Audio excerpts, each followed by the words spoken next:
إن الحمد لله نحمده ونستعينه ونستغفره ونعوذ بالله من شرور أنفسنا ومن سيئات أعمالنا من يهده الله فلا مضل له ومن يضلل فلا هادي له وأشهد أن لا إله إلا الله وحده لا شريك له وأشهد أن محمدا عبده ورسوله أما بعد فإن خير الحديث كتاب الله وخير الهدي هدي محمد صلی اللہ علیہ وعلى آلہ وسلم وشر الأمور محدثاتها وكل محدثة بدعة وكل بدعة ضلالة وكل ضلالة في النار.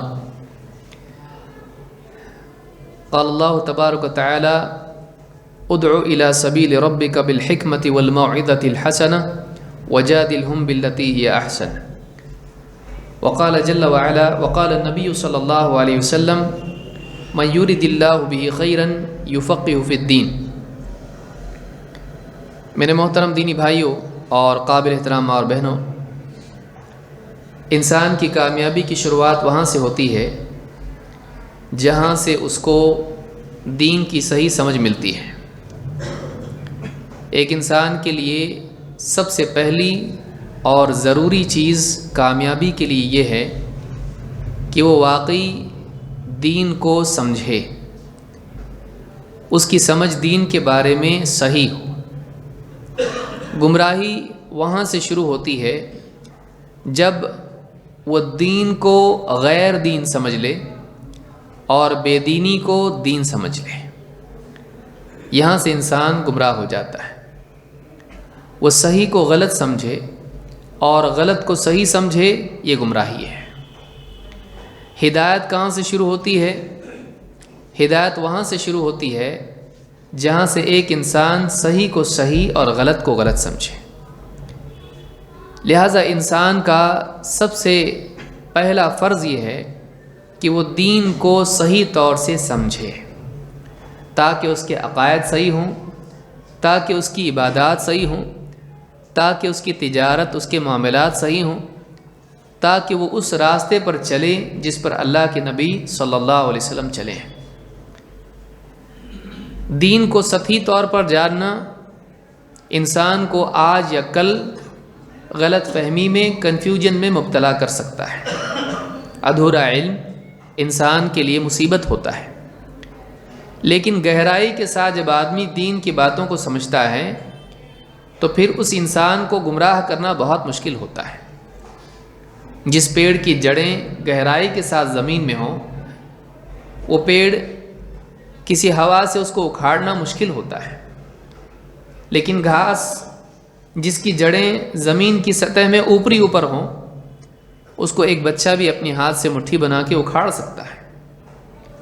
جب جڑیں گہرائی کے ساتھ ہوں تو وہ چیز مضبوطی پاتی ہے. دیوار میں بھی جب آپ بڑی کوئی عمارت بناتے ہیں تو اوپر جانے سے پہلے آپ نیچے جاتے ہیں، اس کے لیے زمین میں کھودتے ہیں، اس کا پایا مضبوط بناتے ہیں، اس کے بعد اس کے اوپر عمارت کی تعمیر ہوتی ہے. اسی طرح سے انسان کے دین کا حال ہے. دین کا معاملہ یہ ہے کہ اگر دین میں گہری سمجھ نہیں ہوگی تو کوئی بھی گمراہ آ کے ہم کو بھٹکا سکتا ہے. وہ کسی بات کا مطلب اپنی عقل سے دوسرا کچھ بتا سکتا ہے اور آدمی کو گمراہ کر سکتا ہے. لیکن ایک انسان کسی آیت کو، کسی حدیث کو گہرائی کے ساتھ سمجھے ہوئے ہو، اس کے تقاضوں کو جانتا ہو، اس کے معنی کو جانتا ہو، تو ایسے آدمی کو کوئی بھی آدمی آ کر غلط معنی نہیں بتا سکتا ہے. کیوں؟ اس لیے کہ وہ خود سمجھا ہوا ہے. بھٹکایا اس کو جاتا ہے جو سمجھا ہوا نہیں ہے. لیکن جو انسان بات کو، دین کو اچھی طرح سے سمجھے ہوئے ہو، اس آدمی کو گمراہ کرنا مشکل ہے.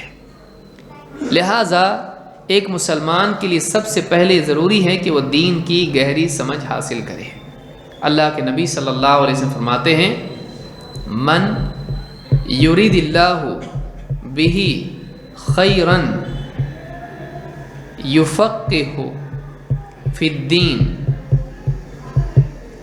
اللہ تعالیٰ جس کے لیے ارادہ کرتا ہے، جس کے لیے اللہ ارادہ کرتا ہے، من یرید اللہ بہ خیرا، خیر کا، اللہ جس کی بھلائی چاہتا ہے، جس کے لیے اللہ تعالیٰ خیر کا ارادہ کرتا ہے، یفقہ فی الدین، دین میں اس کو گہری سمجھ عطا کرتا ہے، محض اوپر علم نہیں۔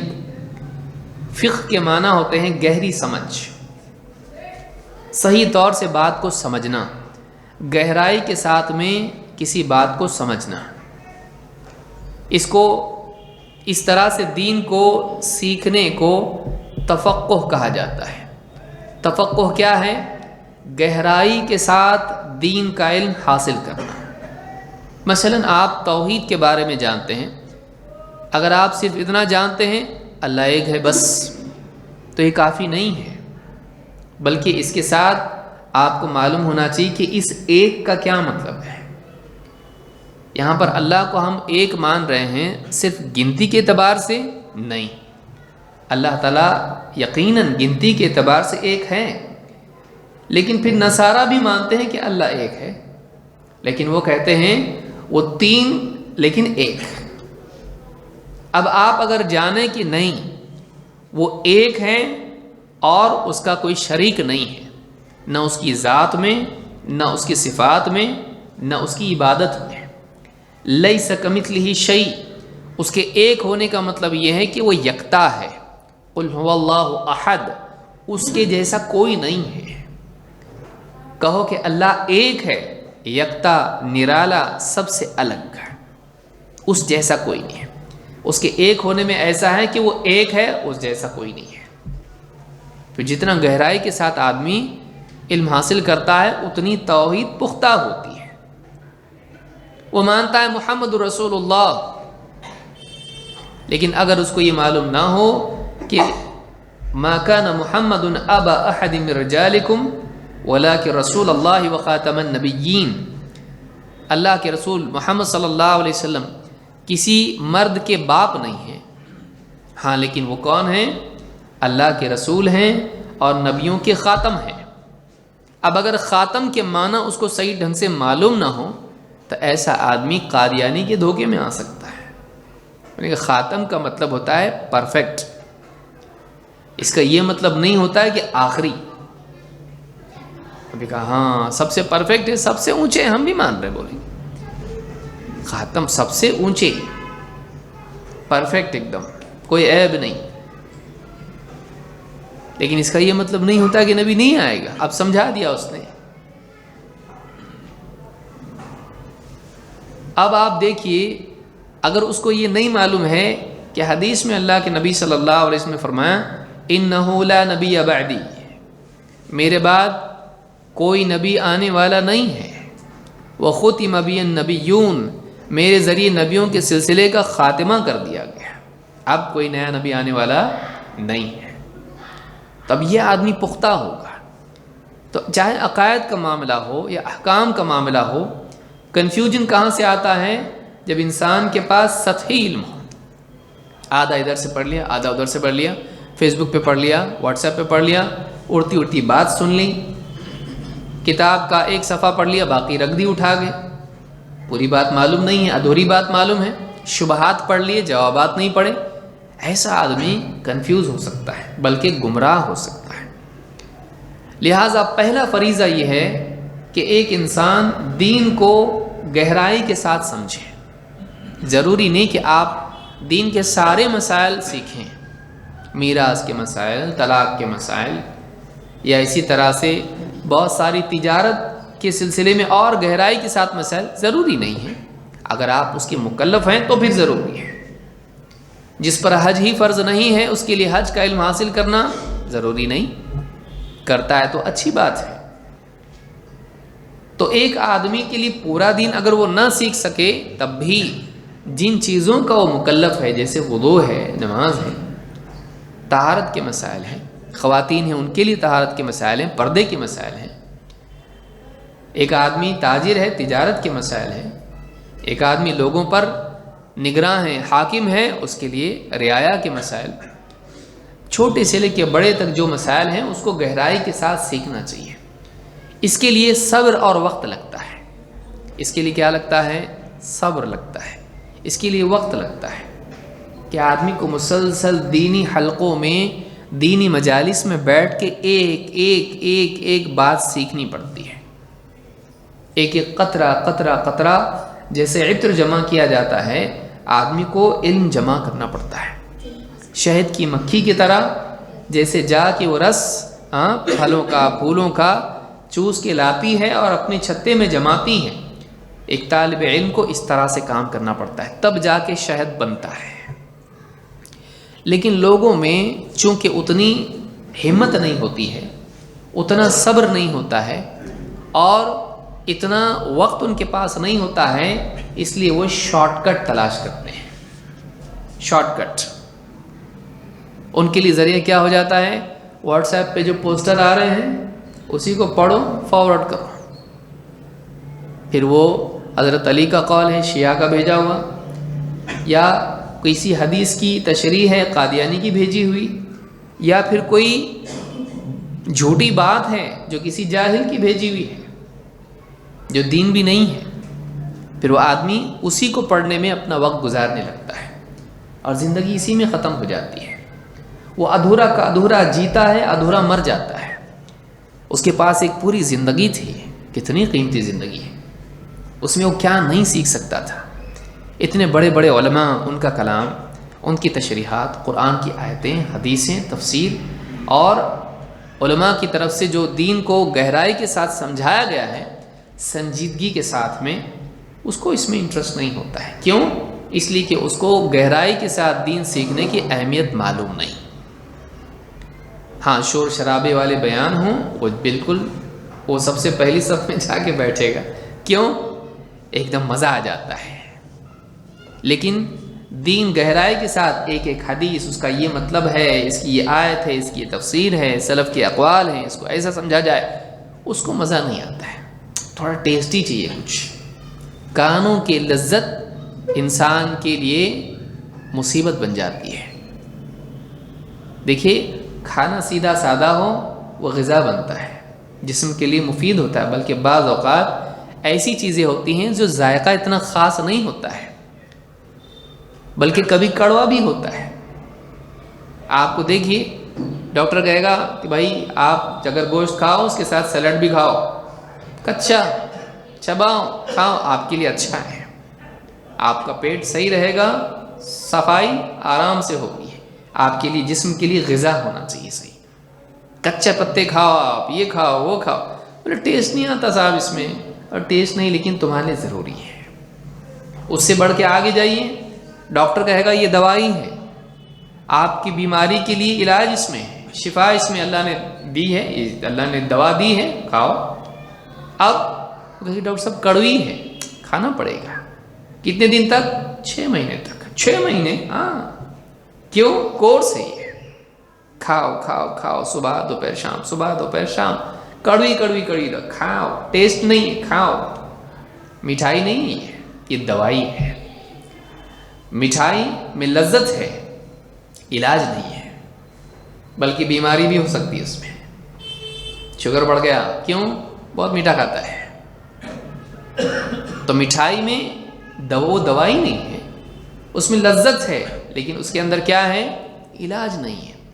دوائی میں لذت نہیں ہے، اس میں شفا ہے، اس میں اللہ تعالیٰ نے علاج رکھا ہے۔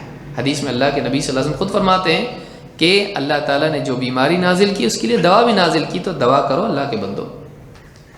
ہم کیا چاہتے ہیں کہ ہم کو مٹھائی ملے، اور ہم کڑوے پن کی وجہ سے بچے کی طرح، ہم لوگ، بچہ کیا بولتا ہے اس کو کیا چاہیے؟ مٹھائی کی دوائی؟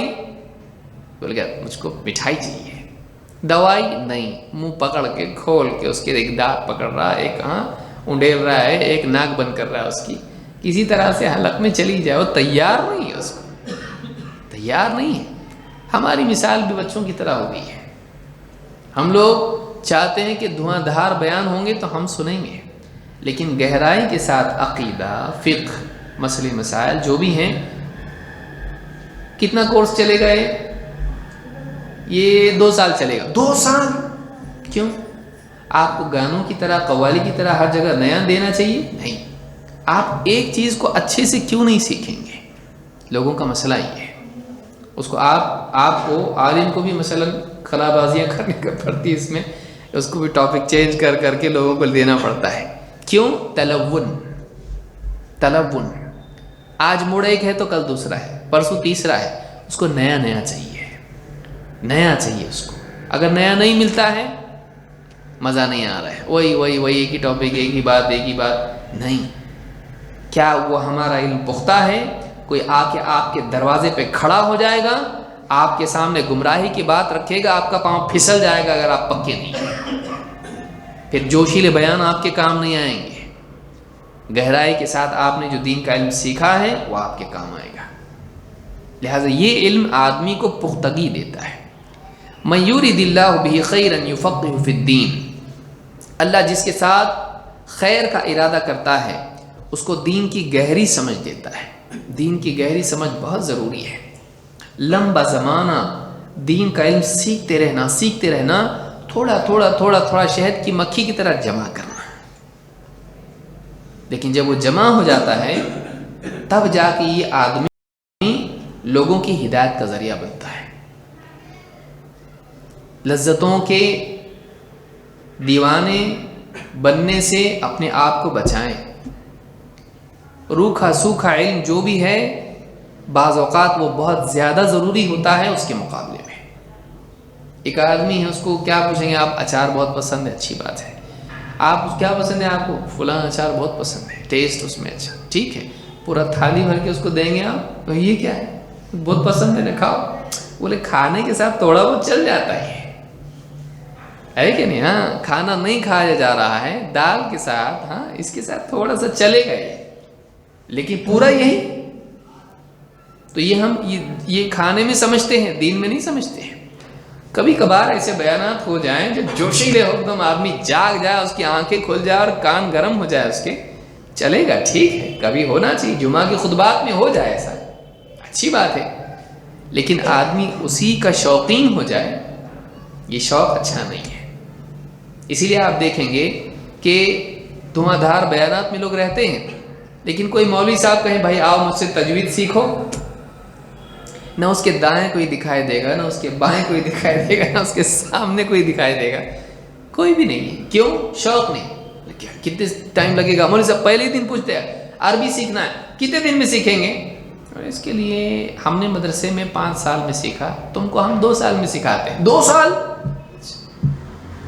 2 سال میں عربی کتنا؟ 5 منٹ میں سیکھنا ہے، 5 منٹ میں سیکھنا ہے. آپ دیکھیے ہم لوگ جو لوگ بی اے کیے ہیں، بی اے بی کام، ہاں کتنا پڑھے ہیں؟ پہلے 7 سال ایک اسکول میں پرائمری، اس کے بعد ہائی اسکول 3 سال 10، اس کے بعد کالج 12، اس کے بعد پھر اور 3 سال 15 سال پڑھا. کیا بنا تو؟ کیا بنا؟ کیا تو بے کام ہے کہ نہیں؟ بولے بی کام ہو لیکن بے کام، تو بے کام بنا 15 سال. سوچیے. اور دین کا علم اگر کوئی آدمی کہے کہ تم کو دین کا علم یعنی کچھ لائق بننے کے لیے 3 سال تک پڑھنا پڑے گا. 3 سال شارٹ کورس نہیں کیا، کچھ کریش کورس. تو تیری مشین کریش ہوگی اسی کریش کورس کی وجہ سے، تو کریش ہو جائے گا. وہاں 15 سال پڑھ کے آیا اور یہاں چاہتا ہے نبیوں والا علم.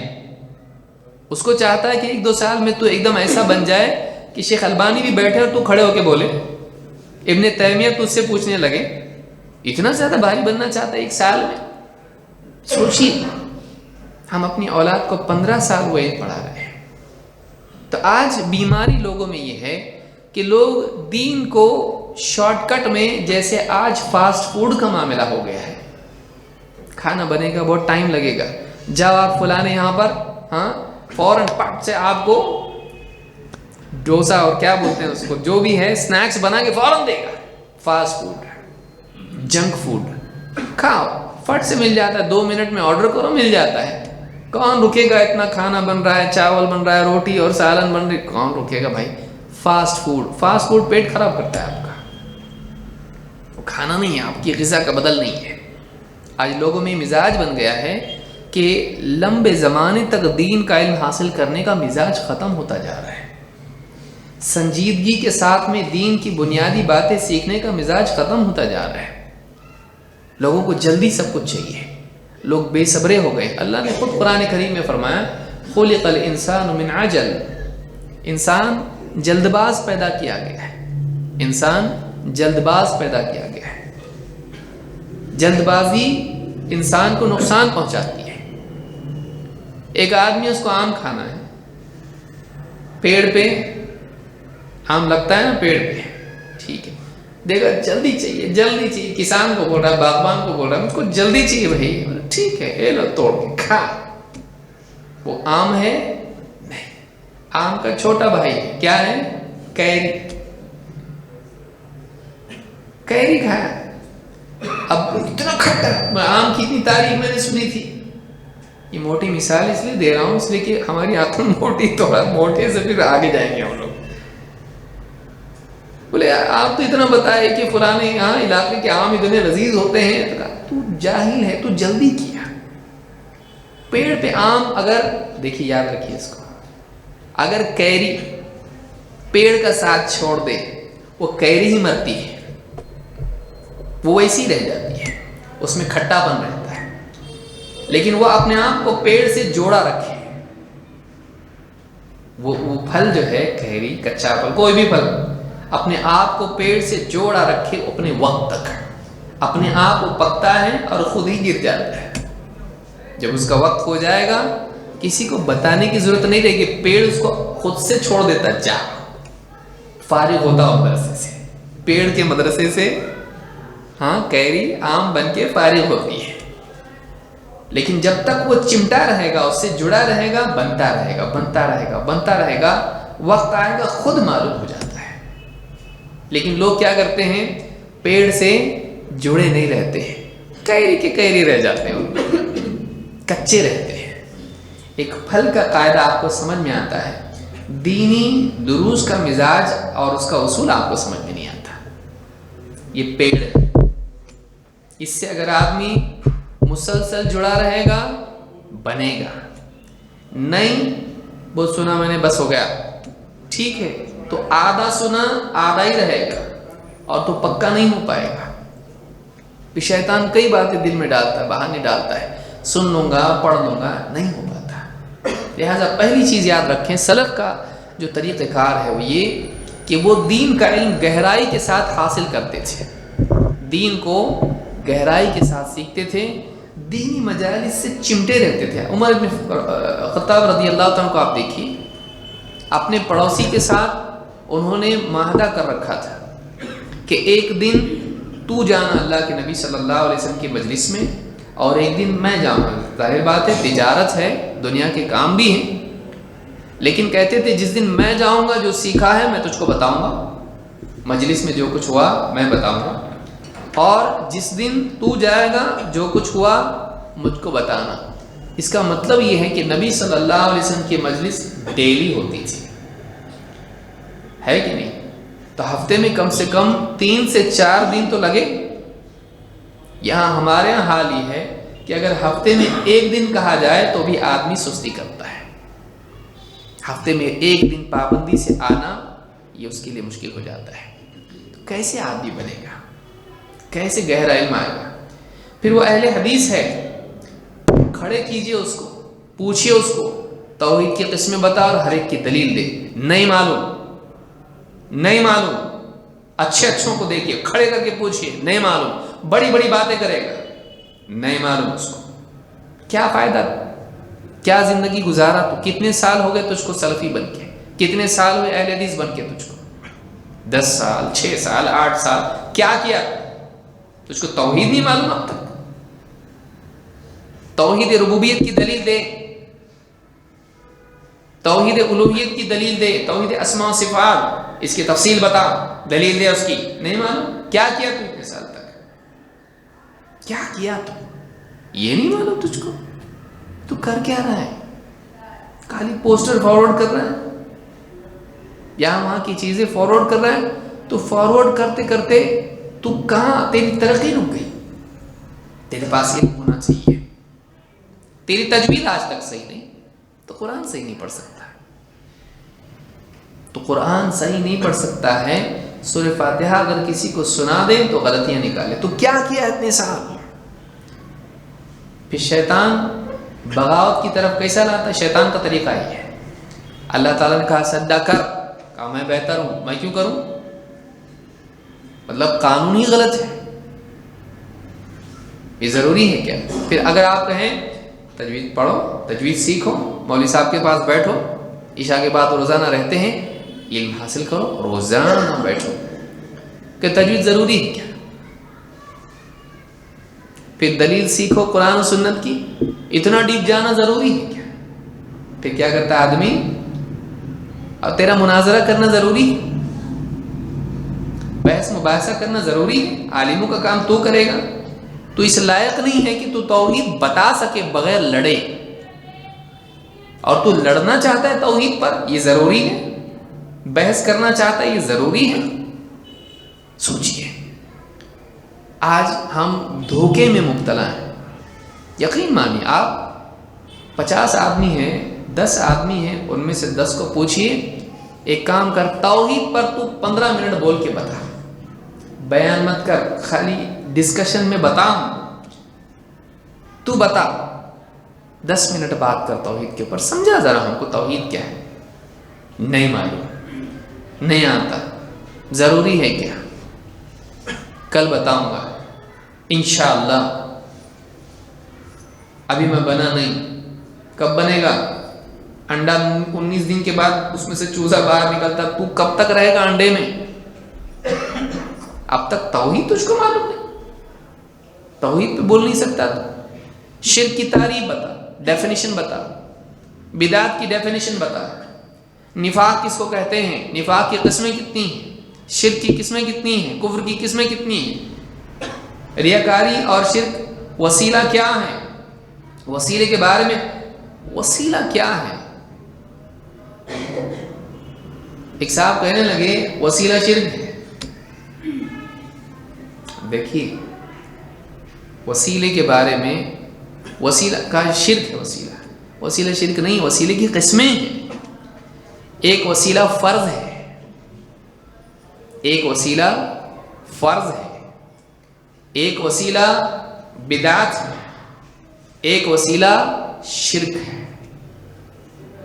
اللہ نے قرآن کریم میں کیا فرمایا؟ یا ایھا الذین آمنوا، یعنی قرآن میں اللہ نے فرمایا وابتغوا الیہ الوسیلہ، اے ایمان والو اللہ سے ڈرو اور اللہ کی طرف وسیلہ تلاش کرو، وابتغوا الیہ الوسیلہ، سمجھیں اس کو، اس لیے کہ یہاں کہا گیا ہے یہ کہ وسیلہ شرک ہے، وہ غلط ہے، وسیلہ شرک نہیں ہے، وسیلے کی قسمیں ہیں اور ہر قسم کے اعتبار سے اس پر حکم لگتا ہے، یہ سمجھنا ضروری ہے۔ انسان کو خود ہی معلوم نہیں، لوگ بتائے کتنی غلط بات ہے۔ وسیلہ فرض بھی ہے، وسیلہ بدعت بھی ہے، اور وسیلہ شرک بھی ہے، کیونکہ کون سا وسیلہ ہے اس کے حساب سے حکم لگے گا اس پر۔ ہم کہتے ہیں وسیلہ فرض ہے، نبی صلی اللہ علیہ وسلم پر ایمان اور آپ کی سنت کی پیروی وسیلہ ہے، اس کے بغیر جنت نہیں ملے گی، یہ فرض ہے۔ جنت میں جانے کے لیے راستہ، ذریعہ، وسیلہ کس کو کہتے ہیں؟ ذریعہ۔ جنت میں جانے کے لیے ڈائریکٹ چلا جائے گا آٹومیٹک؟ ذریعہ ہے کہ نہیں؟ کیا ذریعہ ہے؟ ایمان و عمل۔ یا ایھا الذین آمنوا اتقوا اللہ وابتغوا الیہ الوسیلہ، ایمان والو اللہ سے ڈرو، اللہ کی طرف وسیلہ تلاش کرو۔ اللہ نے جس کا حکم دیا وہ کیا ہو گیا؟ لازم ہو گیا۔ وابتغوا الیہ الوسیلہ، اللہ تک پہنچنے کے لیے وسیلہ اختیار کرو۔ تو اب یہ کیا ہو گیا؟ اللہ کا حکم ہو گیا۔ اس تھوڑا تفصیل میں جائے گا، اس کو سمجھیں، اور یہ غلطی کیوں ہوئی یہ سمجھیں، گہرا علم نہیں ہونے کی وجہ سے۔ وابتغوا الیہ الوسیلہ، اللہ کی طرف وسیلہ تلاش کرو، وسیلے کی کا وسیلہ اختیار کرو، لیکن وسیلہ کیا؟ ایمان اور عمل صالح، ایمان اور عمل صالح، صحیح عقیدہ، اور نبی صلی اللہ علیہ وسلم کی سنت کے مطابق عمل، یہ وہ وسیلہ ہے جس کے بغیر اللہ تک پہنچ سکتے نہیں۔ قل ان کنتم تحبون اللہ فاتبعونی یحببکم اللہ، اے نبی آپ کہہ دیجیے کہ اگر تم واقعی اللہ سے محبت کرتے ہو میری اتباع کرو، اللہ تم سے محبت کرے گا۔ اللہ کی محبت پانے کا وسیلہ کیا ہے، ذریعہ کیا ہے؟ نبی صلی اللہ علیہ وسلم کی اتباع۔ مغفرت پانے کا ذریعہ کیا ہے؟ وَيَغْفِرْ لَكُمْ ذُنُوبَكُمْ، تمہارے گناہوں کی مغفرت کرے گا۔ مغفرت کا وسیلہ کیا ہے؟ نبی صلی اللہ علیہ وسلم کی اتباع، عقیدے میں بھی اور عمل میں بھی۔ سمجھ میں آئی بات؟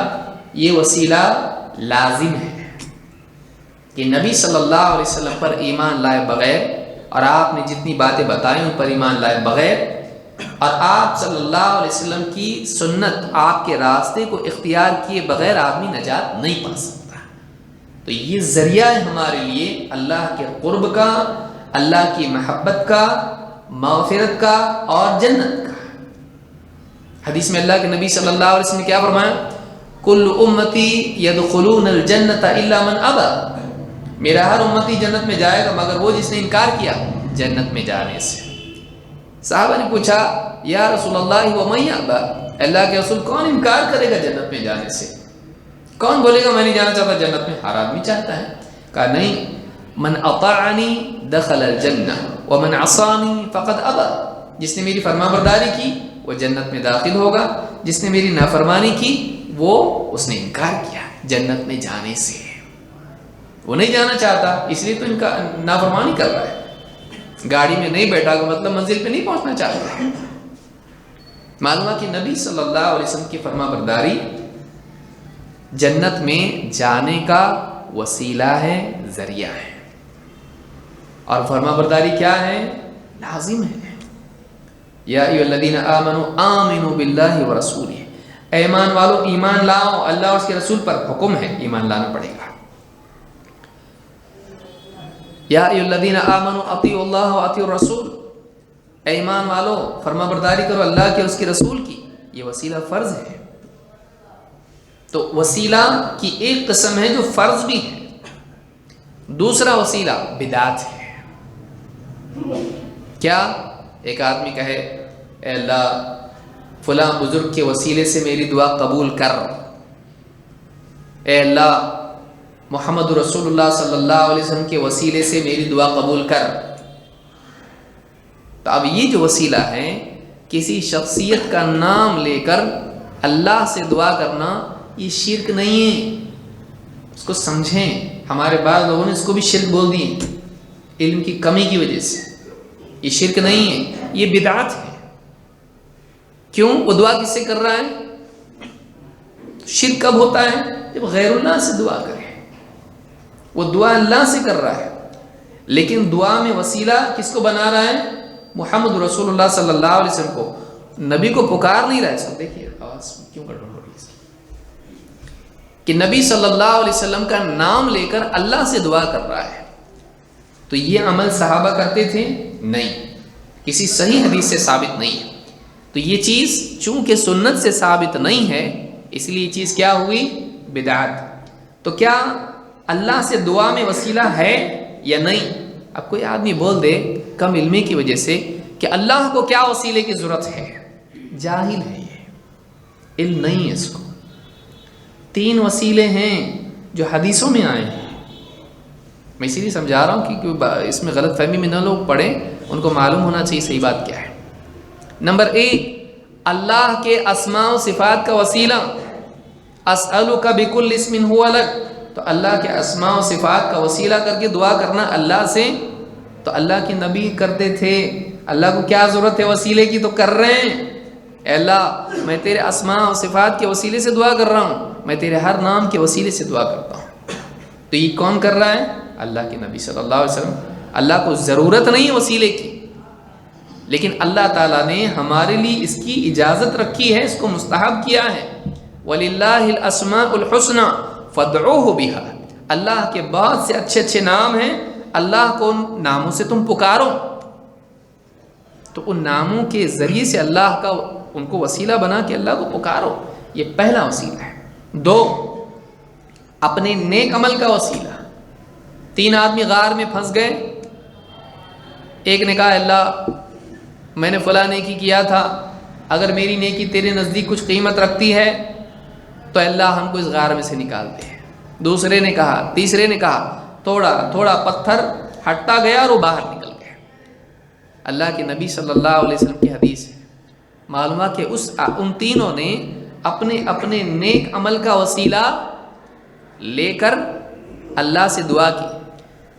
تینوں نے نہیں کہا اللہ ان کی نیکیوں کے وسیلے سے, نہیں. کس کی نیکی؟ اپنی نیکی. اپنی نیکی کے وسیلے سے دعا. یہ نہیں اللہ ہمارے نانا جان بہت قرآن پڑھتے تھے تو اس پڑھے ہوئے کے وسیلے سے میں دعا کرتا ہوں. نانا جان کی نیکی تیرے لیے وسیلہ نہیں بنے گی. نیکی کس کی؟ تیری نیکی. تو اپنی نیکی کے وسیلے سے ہم دعا کر سکتے ہیں. اب یہاں کوئی کہ اللہ کو کیا ضرورت ہے؟ اب اللہ کو کسی تیری عبادت کی بھی ضرورت نہیں ہے اور تیری دعا کی بھی ضرورت نہیں ہے. کوئی آدمی پھر جاہل صوفی یہ کہے اللہ کو تیری دعا کی کیا ضرورت ہے, اللہ کو نہیں معلوم تیری ضرورت, کائے کو دعا کرتا تو کیا بولے گا؟ ارے ہاں نا, گہرا علم نہیں ہونے کی وجہ سے. کوئی آدمی آپ سے پوچھے کہ اللہ کو تیری ضرورت معلوم کہ نہیں معلوم؟ معلوم. اللہ کو ماضی, حال, مستقبل, فیوچر معلوم کہ نہیں معلوم؟ معلوم. پھر دعا کیوں کر رہا تو؟ اللہ کو بتانے کے لیے کیا چاہیے؟ اللہ مجھ کو یہ چاہیے, وہ چاہیے, رزق چاہیے, اولاد چاہیے. تو اللہ کو معلوم کہ نہیں تجھ کو دینا چاہیے کہ نہیں دینا چاہیے؟ معلوم. پھر کیوں مانگ رہا؟ دینا ہوگا تو دے گا, مت مانگ دعا. تو یہ جاہل ہے. صوفیوں نے ایسی کر کے غرق کی کشتی. ایسی ہی لوگوں کو اس طرح کی مینٹالٹی دے کے گڑبڑ میں ڈال دیا, گمراہی میں ڈال دیا. اللہ نے حکم دیا ہے فدعوہ بہا, پکارو اس کو, پکار رہے ہوں. اللہ نے حکم دیا ہم کو دعا کرو, ہم دعا کرتے ہیں. ہم اپنی بندگی کے اظہار کے لیے دعا کر رہے ہیں, اپنی ضرورت کے مطالبے کے لیے دعا کر رہے ہیں, اس لیے نہیں کہ اللہ کو ہم انفارم کر رہے ہیں. اب کوئی آدمی کہے اللہ کو وسیلے کی کیا ضرورت ہے؟ اللہ نے بولا ہے بھائی وابتغوا الیہ الوسیلہ, اس لیے ہم کر رہے ہیں. تو دوسرا وسیلہ کیا ہے؟ بدعت. کہ ایک آدمی کسی بزرگ کا نام لے اور اس کے نام کے وسیلے سے, اس کی ذات کے وسیلے سے اللہ سے دعا کرے. یہ وسیلہ جائز نہیں ہے, یہ بدعت ہے. مشروع وسیلہ کون سا ہے؟ نمبر 1 اللہ کے اسماء و صفات, 2 اپنی نیکی, 3 زندہ شخص جس کی موت نہیں ہوئی ہے, اس کے پاس آپ گئے, کہا اللہ تعالیٰ سے میرے لیے دعا کیجیے. آپ نے اس کو کیا بنایا؟ اپنے لیے ذریعہ بنایا, وسیلہ بنایا, اور اس سے آپ نے گزارش کی میرے لیے دعا کریں. اس نے اللہ سے دعا کی آپ کی حاجت کے لیے. یہ وسیلہ تیسرا وسیلہ ہے جو کہ جائز ہے, مستحب ہے. اللہ کے نبی صلی اللہ علیہ وسلم کے پاس وہ عورت آئی, کہا میرے لیے دعا کیجیے کہ اللہ تعالیٰ مجھ کو مرگی کی بیماری سے شفا دے. کتنی روایتیں ہیں, دعا کیجیے. آپ نے کہا اگر تو چاہے تو میں تیرے لیے دعا کرتا ہوں, اگر چاہے تو صبر کر تیرے لیے جنت سے. تو آپ نے نہیں کہا کہ اللہ کو وسیلے کی ضرورت ہے ڈائریکٹ مانگ, نہیں کہا. کسی صالح سے دعا کروانا کیا ہے؟ مشروع ہے, جائز ہے, بلکہ مستحب بھی اس کو کہا جا سکتا ہے, اس لیے کہ صحابہ کرتے تھے اس کو, نبی صلی اللہ علیہ وسلم نے منع نہیں کیا. یہ 3 وسیلے مشروع ہیں, اللہ کے اسماء و صفات, اپنی نیکی, اور کسی نیک زندہ انسان سے. زندہ اس لیے موت نہیں ہوئی اس کی, اس لیے کہہ رہا ہوں کہ شہید کو بھی لوگ زندہ کہیں گے اور جائیں گے قبروں پہ مانگیں گے. ایسا زندہ جس کو موت نہیں آئی ہے. یہ تینوں مشروع ہیں, لیکن جو منع وسیلہ ہے اس میں کیا ہے؟ ایک بدعت ہے, ایک شرک ہے. یہ فرق ضروری ہے. بدعت کون سا ہے؟ کسی شخصیت کا نام لے کر آدمی اللہ سے دعا کرے, کہے اے اللہ میں شیخ عبد القادر جیلانی رحمۃ اللہ علیہ کے وسیلے سے تجھ سے دعا کرتا ہوں. ایسا صحابہ کرتے تھے, اے اللہ میں ابو بکر صدیق کے وسیلے سے تجھ سے دعا کرتا ہوں. نہیں, یہ بدعت ہے ہمارے نزدیک. اس کا اگر ثبوت ہو تو کیا جائے, ثبوت نہیں.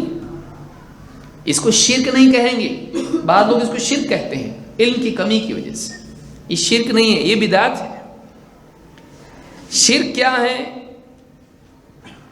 شرک یہ ہے کہ ایک آدمی کسی ولی کی قبر پر جائے اور اس قبر پر جانور ذبح کریں اس کا تقرب حاصل کرنے کے لیے, اور یہ نیت رکھے کہ جب یہ خوش ہو جائیں گے تو اللہ سے ہماری سفارش کریں گے، اس طرح کا وسیلہ لے کہ کوئی عبادت کا عمل ان کے ساتھ کرے، ان کے نام کی نظر و نیاز کریں، ان سے دعا کریں، ان کو سجدہ کریں، ان کے تقرب کے لیے ذبح کرے وہاں پر، اور عبادتی عمل کریں اور ان کا قرب تلاش کریں اور ان کے قرب سے اللہ تک پہنچنا چاہے۔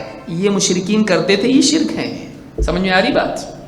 کہ کوئی عبادتی عمل کسی بزرگ کے لیے کرنا اور اس کے ذریعے سے ان کو ذریعہ بنا کر اللہ تک پہنچنے کی کوشش کرنا، جیسے مشرکین کرتے تھے۔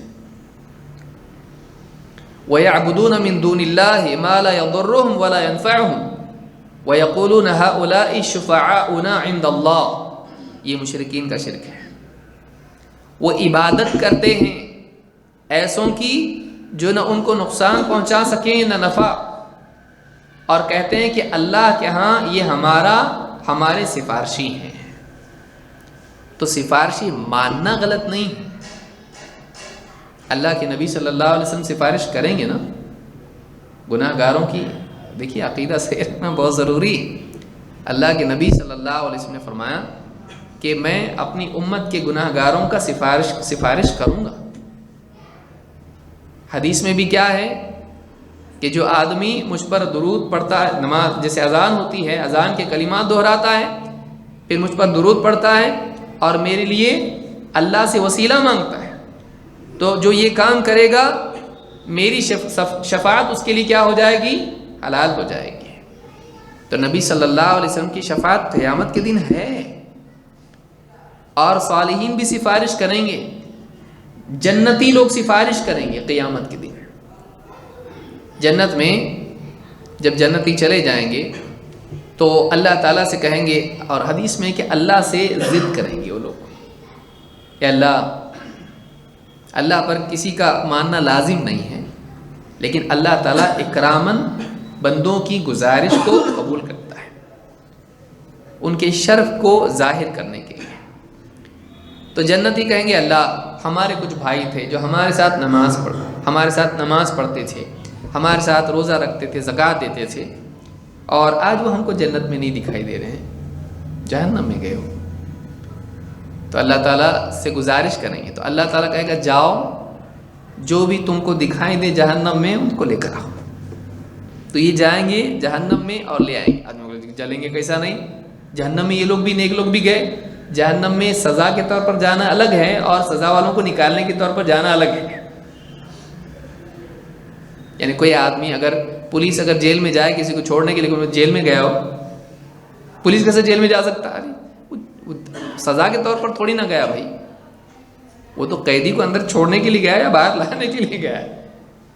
تو یہ مسلمان جہنم میں جائیں گے اور پیشانی کے سجدوں کی جو نشان ہے ان کو دیکھ دیکھ کر ان جہنمیوں کو جہنم سے نکال کے باہر لائیں گے، جنت میں ڈالیں گے، اللہ تعالیٰ ان کو جنت میں داخل کرے گا۔ یہ سفارش نہیں ہے، یہ نبی بھی نہیں ہے، یہ ایمان والے جو سفارش کریں گے۔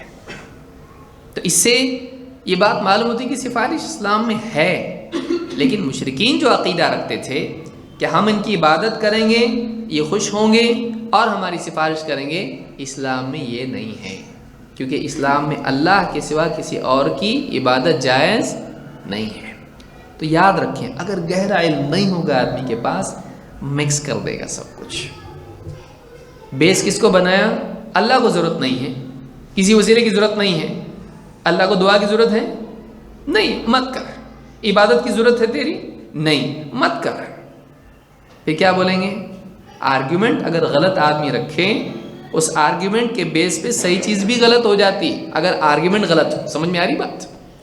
اگر آپ کا اسٹیٹمنٹ غلط ہے، وہ اسٹیٹمنٹ صحیح چیز کو بھی غلط بنائے گا، آپ نے استعمال کیا اس کو غلط چیز کے لیے۔ جیسے آپ نے کہا کہ یہ جو جا کے بتوں کو وسیلہ بنا رہے ہیں، قبروں کو وسیلہ بنا رہے ہیں اپنے لیے، آپ نے کہا مت وسیلہ اختیار کرے۔ کیوں؟ اس نے بولا دیکھو کنویں سے پانی نکالنے کے لیے رسی لگتی ہے، کنویں سے پانی نکالنے کے لیے ڈول لگتا ہے، لفٹ سے اوپر جانے کے لیے کیا لگتی ہے، یعنی بلڈنگ میں اوپر جانے کے لیے لفٹ لگتی ہے، چھت پہ جانے کے لیے سیڑھی لگتی ہے۔ تو کہا اللہ کو کسی وسیلے کی ضرورت ہے کیا؟ نہیں ہے، تو اللہ کو ضرورت نہیں کا مطلب نہیں کرنا چاہیے. اوکے، عبادت کی ضرورت ہے؟ اب ہاں بولا تو مشکل، نہ بولا تو مشکل.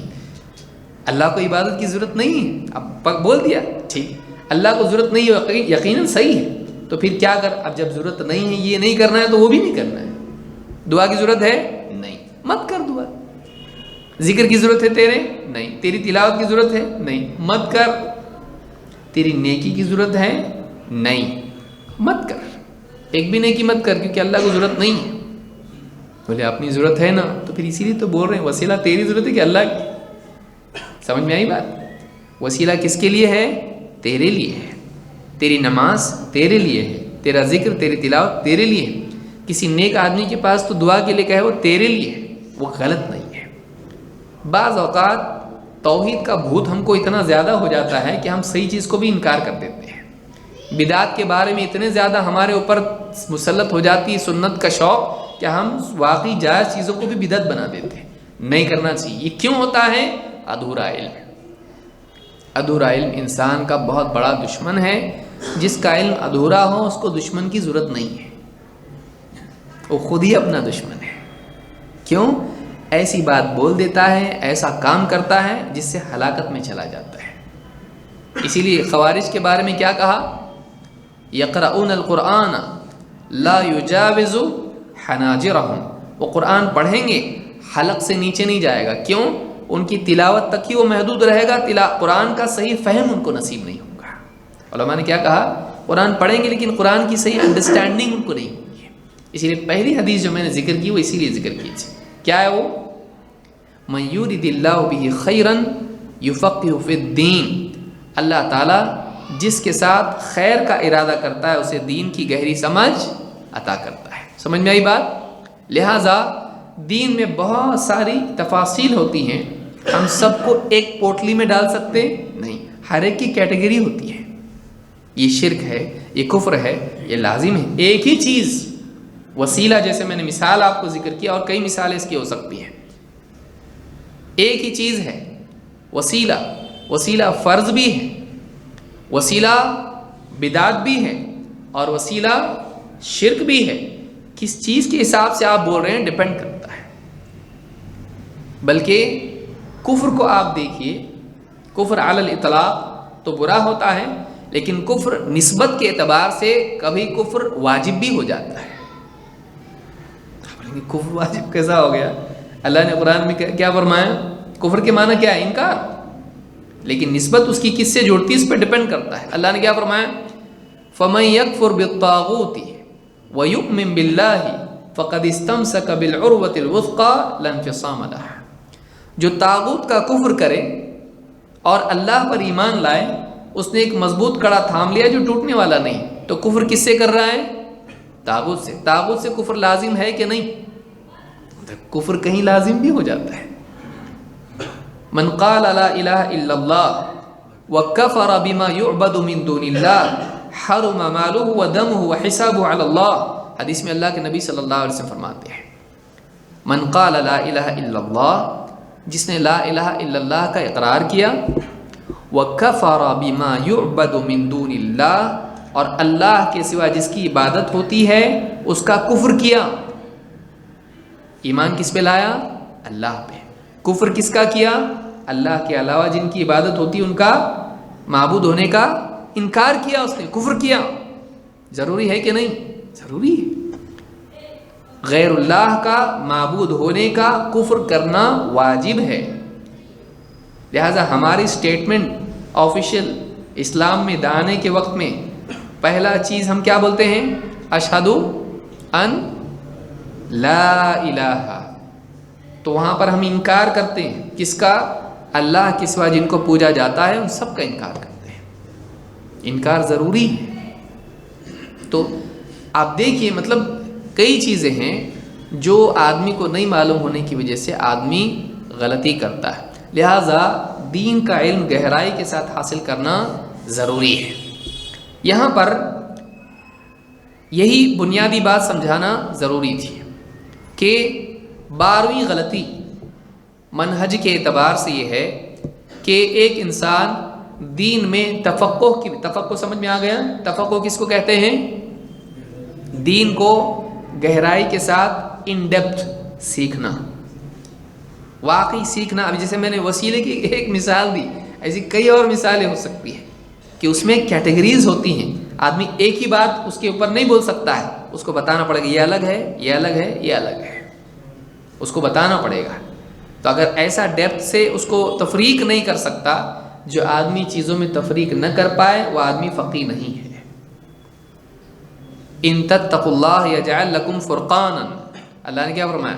اگر تم تقوی اختیار کرو گے اللہ تم کو فرقان عطا کرے گا۔ فرقان کا مطلب کیا ہے؟ فرق کرنے کی صلاحیت۔ جو آدمی دو چیزوں میں جو ایک جیسی دکھتی ہیں فرق نہیں کر پایا، فرق ہونے کے باوجود، ایسا آدمی نقصان اٹھائے گا۔ آدمی بول دیا، ایک نیا فتویٰ میرے ذہن میں آیا ہے، کیا بھائی مچھلی حرام ہے؟ کیوں بھائی، کیا مسئلہ ہے؟ آپ کہاں سے لائے یہ؟ اللہ نے قرآن میں بتایا کیا ہے؟ انما حرم علیکم المیتہ، اللہ نے تمہارے لیے کیا حرام کر دیا ہے؟ میتہ۔ میں بھی سوچ رہا اتنے سالوں سے علماء نے کیوں نہیں بتایا، ایک بہت بڑی زبردست چیز چھپایا علماء نے، مچھلی حرام ہے۔ کیسا معلوم پڑا بیٹا تجھ کو؟ میں نے قرآن پڑھا، قرآن سے بڑھ کے تو کچھ نہیں ہو سکتا ہے۔ کیا پڑھا تو نے قرآن میں؟ قرآن میں نے پڑھا انما حرم علیکم المیتہ، تمہارے لیے اللہ نے کیا حرام کر دیا ہے؟ میتہ۔ میں نے ڈکشنری میں دیکھا، میں نے ڈھونڈا، معلوم پڑا میتہ وہ ہے جو اپنی موت خود مر جائے، اس کو ذبح نہ کیا جائے۔ لے ہاں برابر ہے۔ تو اب مچھلی کے بارے میں نے بہت غور کیا، مچھلی کیا ہے؟ اس کو ذبح کرتے نہیں، خود سے مر جاتی ہو، تو خود سے مر گئی کا مطلب کیا ہو گئی؟ میتہ۔ قرآن کے حساب سے وہ کیا ہو گئی؟ حرام۔ اب یہ جو ہے شیخ الفقہا، آدمی کیا کرے گا؟ گڑبڑ کرے گا۔ ایسی کئی مثالیں ہیں کہ جس کی وجہ سے بعض حلال چیزوں کو لوگ حرام کر دیتے ہیں اور بعض حرام چیزوں کو حلال کر دیتے ہیں۔ کیوں؟ گہری سمجھ نہیں، فرق معلوم نہیں، اس کے پاس حدیث نہیں ہے۔ حدیث میں کیا ہے؟ ہمارے لیے دو مردہ حلال کیے گئے، جن میں سے ایک کیا ہے؟ احلت لنا میتتان، اس میں سے ایک کیا ہے؟ مچھلی، الحوت۔ مچھلی حلال ہے، چاہے وہ خود اپنی موت مر جائے، اس کو ذبح نہیں کیا گیا، لیکن وہ کیا ہے؟ حلال ہے۔ تو یہ ایکسیپشن کس نے دیا؟ اللہ نے، اللہ تعالیٰ نے بتلا ہے۔ اگر آدمی کے پاس گہرا علم دین کا نہیں ہوگا تو حلال کو حرام بنا دے گا، حرام کو حلال، اور دین کو بدعت بنا دے گا اور بدعت کو دین۔ لہٰذا حدیث میں کیا فرمایا؟ من یرید اللہ بہ خیرا یفقہہ فی الدین۔ خیر کی شروعات تفقہ سے ہوتی ہے۔ تفقہ بٹن دبانے سے نہیں آتا ہے۔ تفقہ کیسے آتا ہے؟ دینی مجالس میں ملازمت سے۔ ملازمت کا مطلب اس کو لازم پکڑنا، جاتے رہنا، جاتے رہنا، جاتے رہنا، جاتے رہنا، تب جا کے وہ چیز پیدا ہوتی ہے۔ جیسے بعض لوگ جو ہیں نئے نئے نمازی ہوتے ہیں، وہ کیا کرتے ہیں؟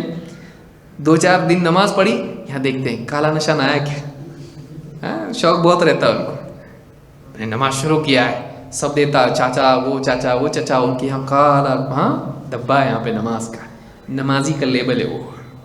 تو یہ نماز دیکھتا، آئینے میں دیکھتا آ رہا کہ نہیں آ رہا، تو یہ کیا ہے؟ 2-4 نماز پڑھ کے تجھ کو آ جائے گا، 2-4 مجلسوں میں دین کی بیٹھ گیا، فقیہ بن گیا، 2-4 نقطے معلوم پڑ گئے، جیسے آج کسی کو معلوم پڑ جائے وسیلے کا ایسا معلوم پڑا، اب نہیں بھی آیا تو چلتا۔ ایک بہت پوائنٹ کی بات، اب ہر عالم کو پکڑوں گا، بتا وسیلہ کیا ہے؟ اب وہ بولنے میں بول دیا بدعت ہے، ایک تم گمراہ ہو گئے، میرے کو معلوم ہے ایسا پوائنٹ جو تم کو بھی نہیں معلوم ہے۔ بعض اوقات لوگوں میں یہ چیز ہوتی ہے۔ اس کی جڑ کیا ہے؟ اپنے آپ کو اونچا کرنے کا شوق، اپنے آپ کو اوپر کرنے کا شوق، علو نفس، میں ہائے ہوں، اونچا ہوں۔ مناظروں میں اکثر یہی ہوتا ہے۔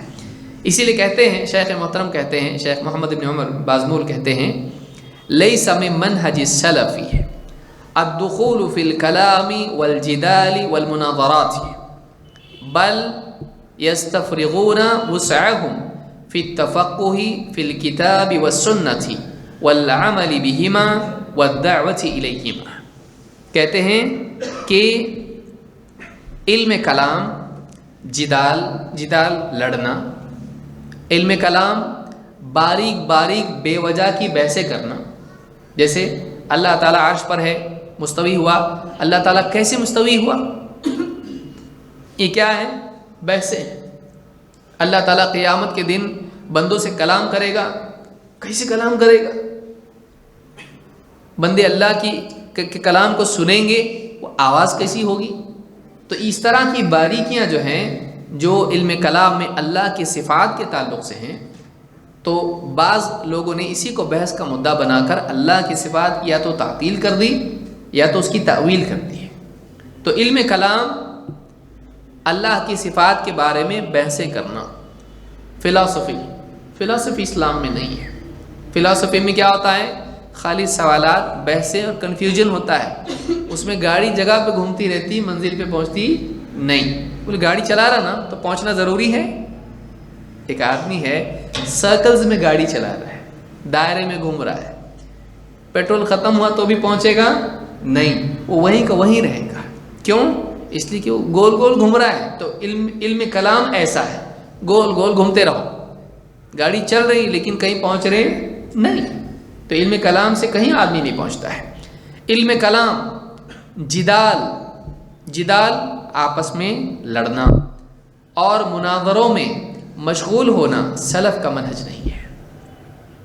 ایک آدمی اپنی فطرت میں اس چیز کو لا لے کہ وہ ہمیشہ مناظروں کا شوقین، ہر بات پہ بحث کرتا ہے. آپ کچھ بھی اس کے سامنے ایک موٹی بات بول دیں تو چیز پہ ڈیبیٹ کریں گے. کچھ لوگوں کا مزاج بن جاتا ہے.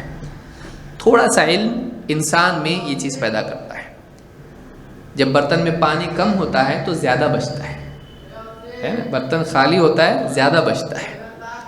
تو اسی بھرا ہوا برتن پانی کی آواز آتی ہے اس میں نہیں آتی، لیکن پانی تھوڑا ہو آپ کے ترمس میں، چائے کم ہو تو کیا ہوگا؟ آواز آئے گی.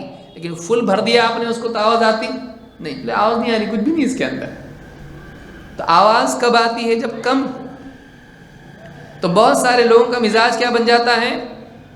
ہر بات میں بحث کرنا، ہر بات میں حجت کرنا، ہمیشہ گھوڑے پر رہنا. کون سا گھوڑا؟ مناظرے کا. ہمیشہ سوار، رات کے 2 بجے، صبح، شام، مسجد میں، بازار میں، کہیں بھی. اور آج کل جو موبائل لوگوں کو مل گیا ہے اور واٹس ایپ شریف سے گروپ بنایا، اس کو اس میں جوڑ لیا. آج کیا ٹاپک رہے گا؟ مناظرے کا. ایک کو بھی علم نہیں اس میں، ایک کو بھی ڈھنگ سے قرآن پڑھنا آتا نہیں. اکثر ایسا ہوتا ہے، الا ماشاء اللہ، ڈھنگ سے قرآن بھی نہیں پڑھنا آتا ہے، لیکن مناظرے کا شوق ہے. راویوں کے بارے میں بحث، پھر فلاں نے ایسا بولا اس کا جواب، اس نے ایسا بولا اس کا جواب، جواب، اس طرح سے چلتا رہے گا. پھر نمازوں کا کیا حال ہے، پھر تلاوت کا کیا حال ہے، گھر کی ذمہ داریوں کا کیا حال ہے. وہ آدمی، اس کے مزاج میں وہ چیز آ جاتی ہے. پھر جب دشمن اگر لڑنے کے لیے نہ ملے تو دوست سے لڑنے کا شوق پیدا ہو جاتا ہے، کیونکہ لڑنا ضروری ہے. کوئی آدمی بولے کہ دیکھو فلانا چیز جو ہے ایسی ہے، ایک بات میں نے آج پڑھا. اب اس کو ایسا لگتا ہے کہ جب تک میں جیتوں گا نہیں تب تک یہ صحیح نہیں ہوگا. وہ کہتا چل اس ٹاپک پہ ڈیبیٹ کر لیتے ہیں. ایسا نہیں، بعض اوقات مزاج غلط ہو جانے کی وجہ سے صحیح چیز میں بھی لڑنے لگ جاتے ہیں. کبھی کبھی تو ایسا ہوتا ہے کہ تو حنفی بن جا، میں حدیث بنتا ہوں، تو ان کی دلیل پیش کر، میں اپنی دلیل پیش کرتا ہوں. دیکھیں گے ہم لوگ ڈیبیٹ کریں گے اور اس سے پریکٹس کریں گے لڑنے کی. کون بولا تجھ کو؟ یہ حرام ہے، یہ حرام ہے. بعض جو ادارے یا علماء نے اس کو منع کیا ہے. 2 بچے ہیں یا 2 بڑے ہیں، اسٹیج کے اوپر آئیں، یہ عیسائی بنے، یہ مسلمان بنے، یہ عیسائیوں کی بات پیش کرے اور یہ مسلمانوں کی بات پیش کرے. جائز ہے؟ یہ جائز نہیں ہے. کیسے؟ آپ عیسائی کی دلیل اس سے بلوا رہے ہیں، مسلمان سے، وہ بولے گا اللہ 3 ہے، جائز ہے؟ آپ سوچئے، ایک مسلمان سے کفر کا کلمہ آپ بلوا رہے ہیں اس طور پر کہ وہ اس کا قائل ہو، یہ جائز ہے؟ نہیں جائز ہے۔ کیسے جائز ہوا؟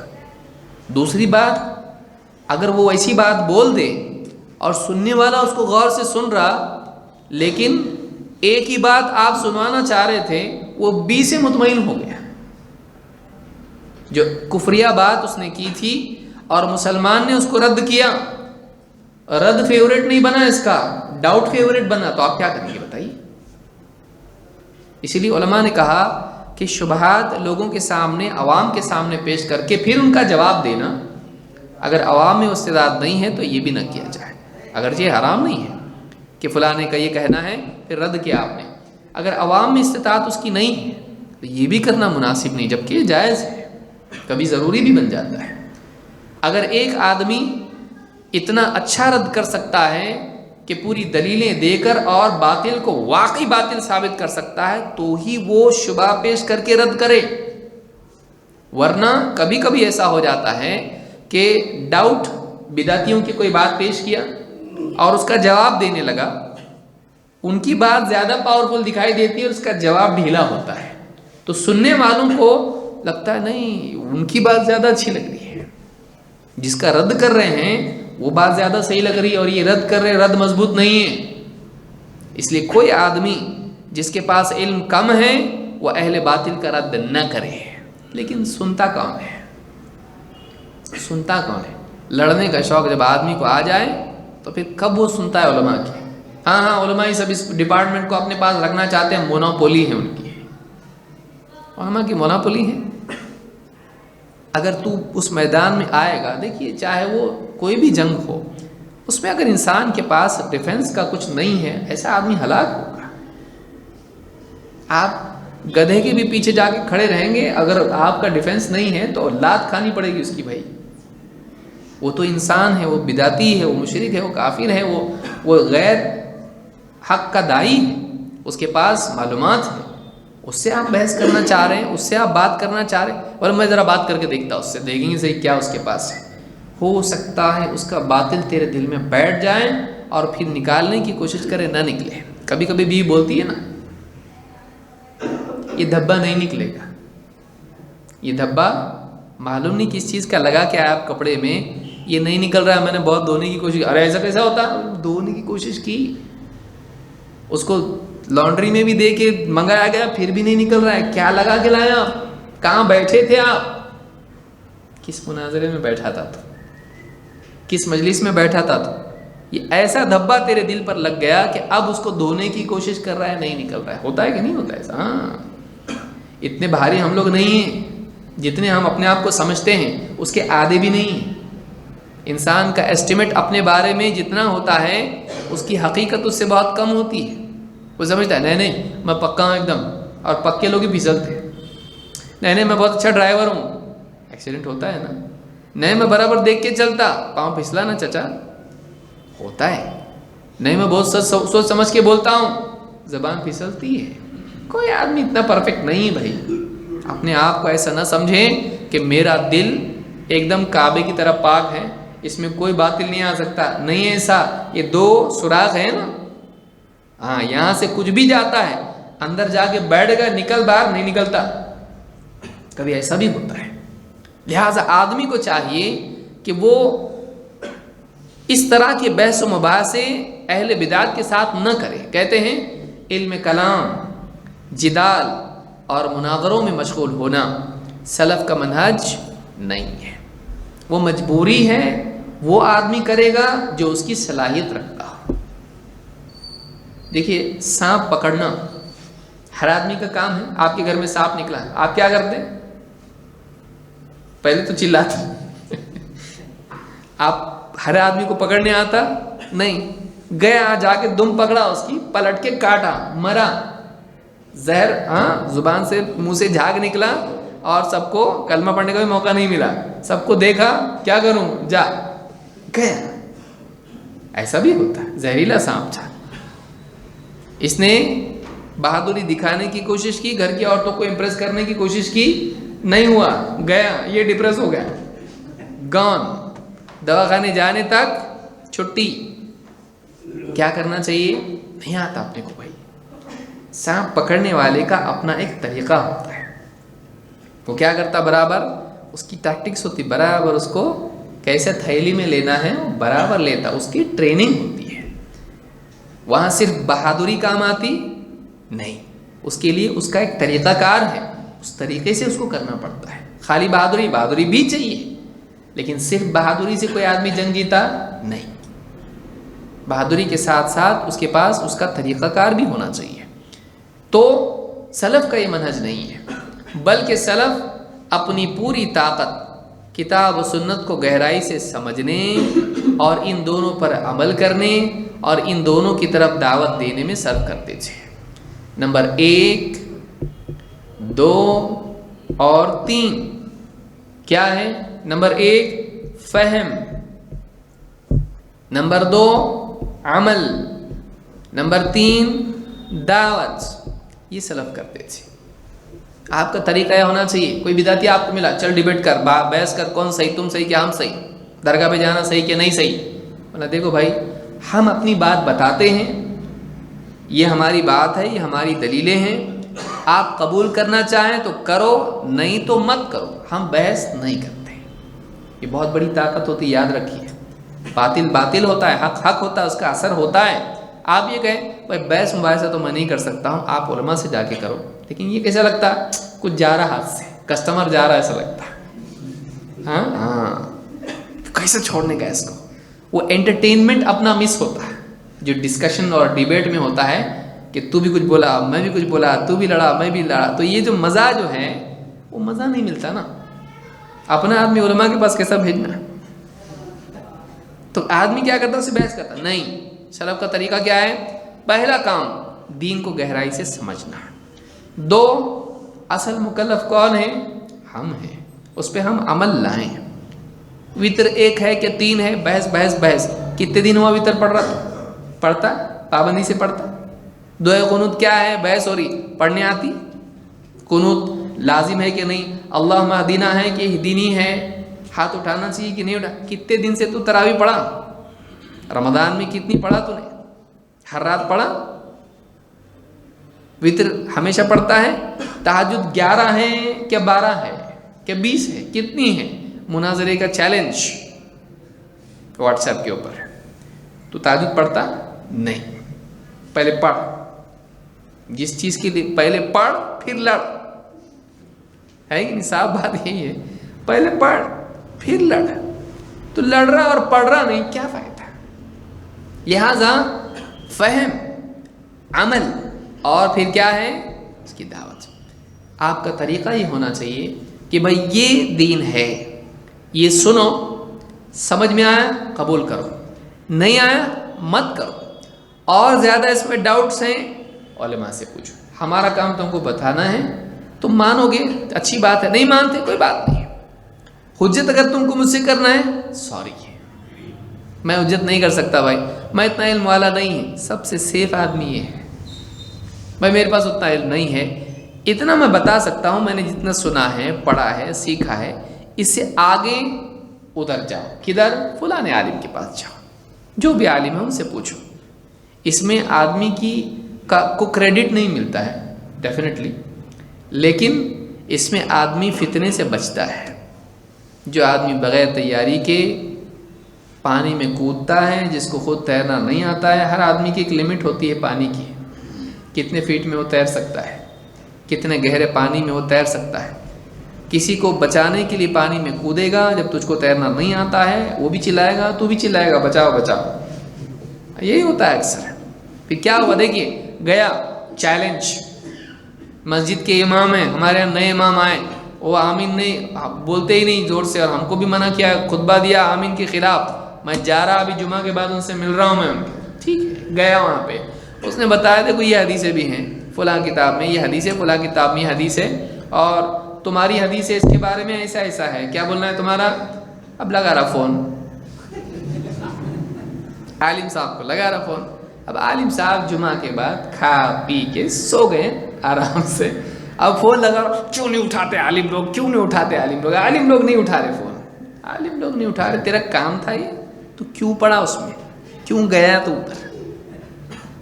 تو بھیڑ کے چھتے میں ہاتھ ڈال کے, شہد کی مکھی کی چھتے میں ہاتھ ڈال کے اب چلا رہا ہے بچانے کے لیے. اب تو مکھیاں کاٹیں گی تجھ کو, خوب کاٹیں گی. جس کو تو نے چھیڑا ہے وہ لوگ تجھ کو چھوڑنے والے نہیں ہیں. اب وہ عالم بٹھاتا ہوتا, بیٹھو بیٹھ جاؤ, جا رہے کدھر بھائی, میں ذرا آتا ہے, بیٹھ ادھر بھائی, استنجا کے لیے جاتا, ذرا اس کو ساتھ میں لے کے جا, ساتھ میں لے کے آ اس کو. یہاں آئے گا تو بیٹھو, یہ لو کتاب پڑھ کے سناؤ حدیث. عربی نہیں آتی میرے کو. اپنے نبی انگلینڈ کے تھے, کہاں کے تھے, عرب کے تھے, تیرے کو عربی نہیں آتی. جو سنت کر رہا ہے تیرے کو عربی نہیں آتی. کون سی کتاب پڑھا تو؟ بولے واٹس ایپ پہ پڑھا,